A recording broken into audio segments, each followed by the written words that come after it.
মসজিদে পরিণত হয়ে গেছে।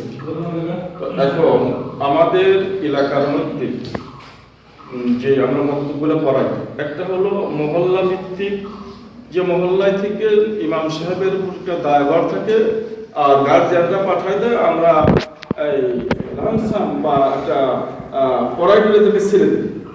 ওই গার্জিয়ানরা কখনো বুঝে নেয় না যে আমার ছেলে মেয়ে কতটুকু পড়াশোনা করলো, আর উস্তাদরাও ওইরকম ভাবে বা ইমাম সাহেব এরকম গুরুত্ব দেয় না।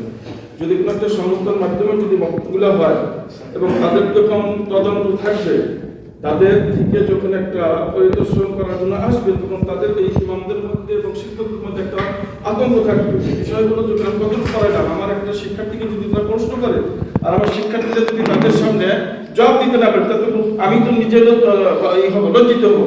অতএব যদি এইভাবে যদি আপনাদের পক্ষ থেকে একটা মক্তব এই চালু হয় মসজিদ ভিত্তিক, তাহলে এলাকার মধ্যে ছোট ছোট ছেলে মেয়েরা কোরআন তেলাওয়াত করবে। কারণ অনেক সময় দেখা যায় যে মহিলারা যখন ইন্তিকালে, যখন তাদের মৃত্যুর সময় হয়, তাদের যদি নিকটবর্তী কোনো পুরুষ কোরআন তেলাওয়াত করার না থাকে, তাহলে মেয়েরাই তো সেখানে তেলাওয়াত করবে।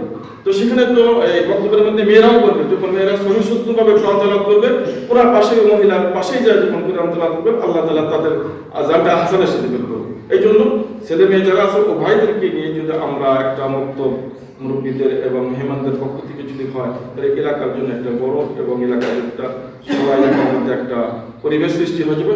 আল্লাহ পাক আমাকে আপনাকে সকলকে এই একটা সংস্থার মাধ্যমে যেন একটা মক্তব পেতে পারি, আশাবাদ রেখে আমি আমার আলোচনা শেষ করছি। আসসালামু আলাইকুম।